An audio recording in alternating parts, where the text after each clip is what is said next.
Welcome to your astrological natal chart report. This is the Peace Dealer, and I hope you gain the utmost of quality from this report. We do see right off the bat you were born on a full moon.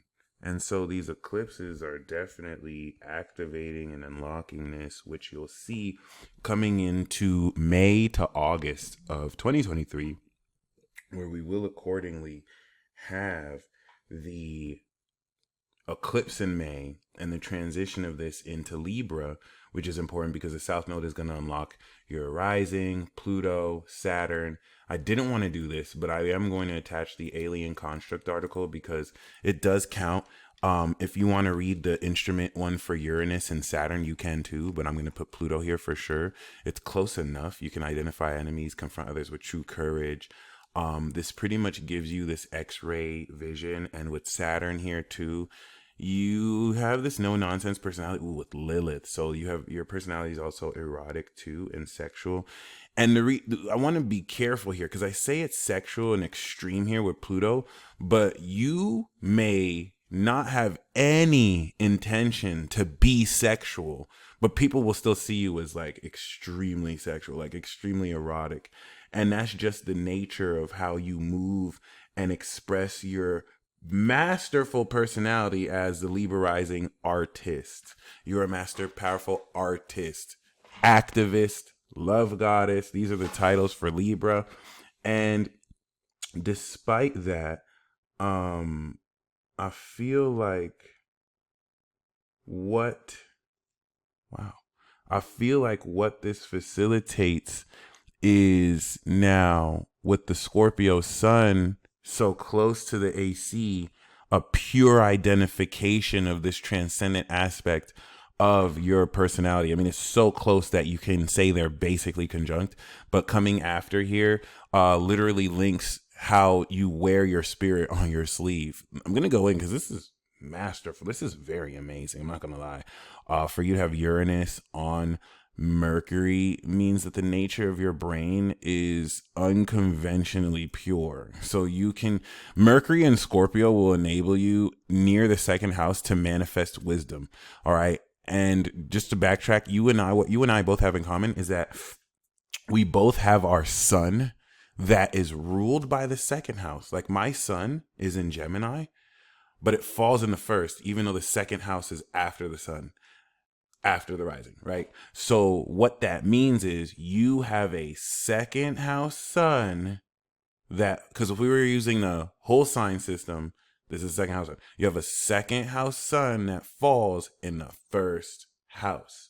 And blending this, what this means is that you manifest the value of the identity of your spirit.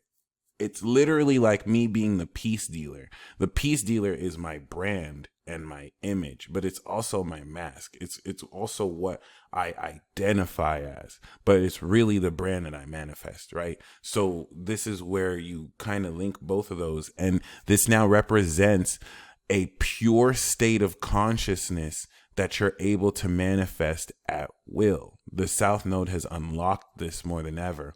So Mercury and Scorpio and people with this have the brain capacity to think very deeply. There's a psychological wisdom with how your brain can read between the lines and in the processing of information, get to the bottom of the meaning of a situation.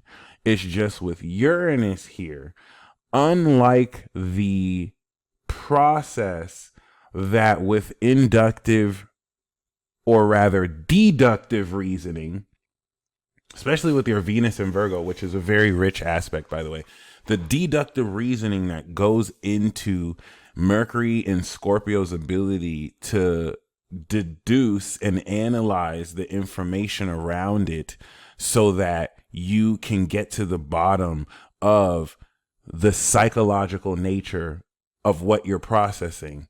Uranus in its unconventional supernatural quality in Scorpio flips this on its head and enables you to claircognizantly get to the bottom of a situation with your mind just like that. And instead of it being deductive, it is purely, Scorpio, inductive. In that you're not having to, you can still do this, but you can still deduce the details around you. But this is purely inductive. You already know. You already feel it. You already have the idea. You already have the wisdom. And so you're now analyzing information around you to align with the inductive wisdom that you already have. Huge deal.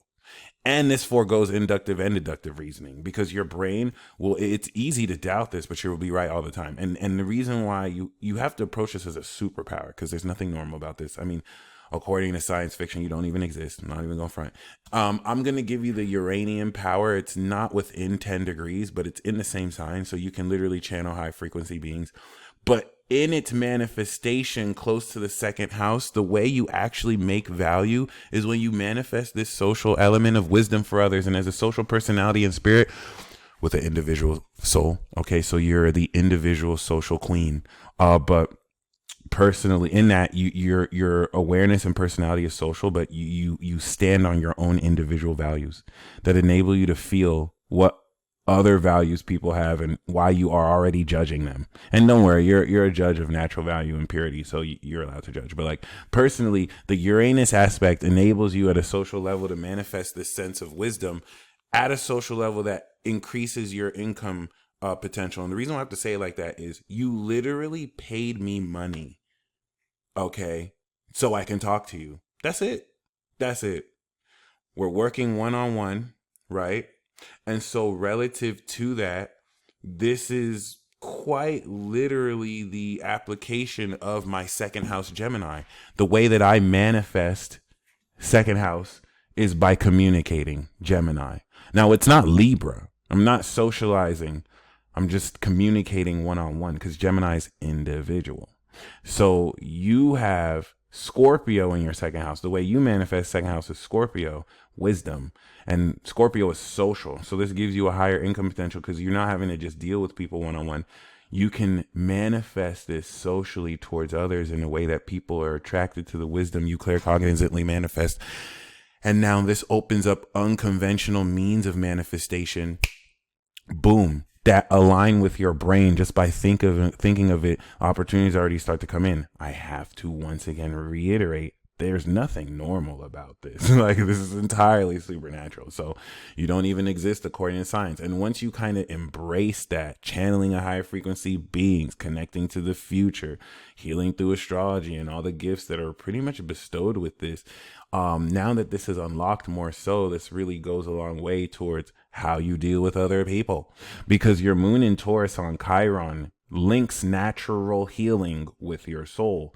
This could have had you feel this sense of soul vulnerability triggered by other people your whole life, where you might feel undermined, especially having a second house lesson where you're constantly challenged by others to maintain the value of how you feel in yourself in the face of others who might take advantage of your kindness or take advantage of what you're literally giving your soul out to other people. You can feel where other people are not grounded and you automatically heal them.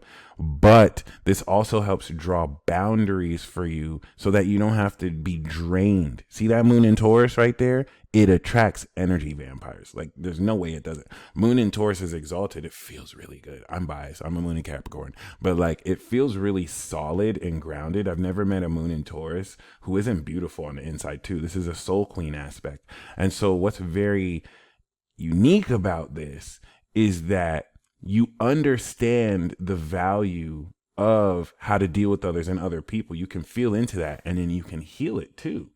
This also helps people make a lot of money because you're aligning them with their own value, which just naturally attracts them more. But this will also attract damaged goods.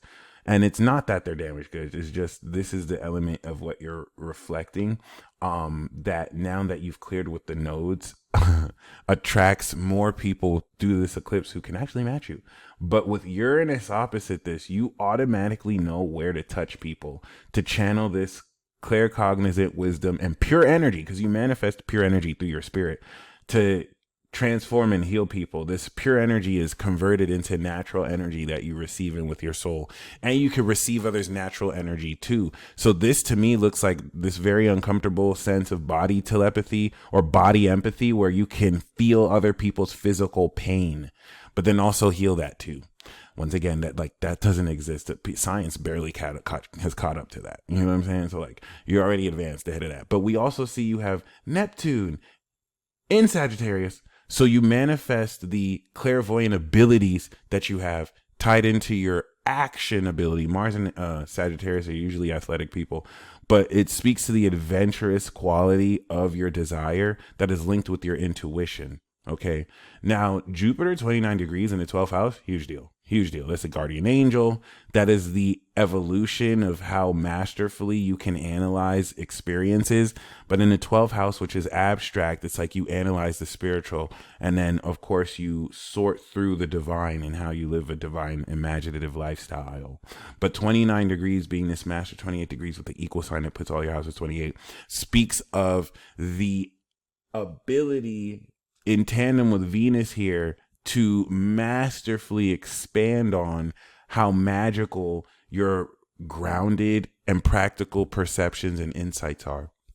Because this will also help you through sheer analysis, point out hidden enemies, unconscious habits that hold you back. And with all this 12th house Libra energy and power with Juno, the wife of Jupiter, and Saturn, which kind of anchors this exalted karma, this puts you in a position to really overcome paranoia and also trust issues relative to these dynamics. North Node in Leo makes it your destiny to shine. It's literally that simple, really, to glow. But like, you're meant to be on stage. You're using the resources of your ability to network and sociological knowledge that helps you really be at home with the right community and express this element of your writing and communication so that you can get on stage and perform what you know and inspire people. The reason why I resonate with that is because I'm born 1990 and I have the opposite. I have North Node in Aquarius. So we're using our resources of acting on stage. Like, as a kid, I used to headline. Before I even knew I had the South Node, like, I somehow would be able to like star in plays and I don't mean, and I mean like actual stage plays and stuff. And so you were using this to network with people, to get off stage, to get off the throne and connect with people and to share that light. So for you, it's the opposite. You might shy away from the spotlight, especially as a Scorpio sun. You're the artist. You gotta be on stage. Isis, Osiris, and Vesta and Lucifer help you with this destiny. Just see them as like invisible gods and goddesses that really just align you very magically to your destiny path. But this is definitely going to put you in a community of belonging with performers and other bright lights who share their authenticity and inspire those accordingly. That being said, this 12th house aspect is very legendary, but it's also very misunderstood because it's a hidden aspect that you keep secret.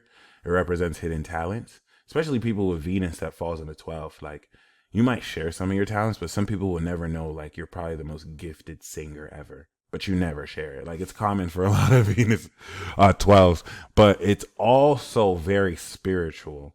So you want to keep that uniqueness and keep this secret. These are God's secrets to you. So the reason why they won't make sense to other people unless they have energy there is because it's just meant for you.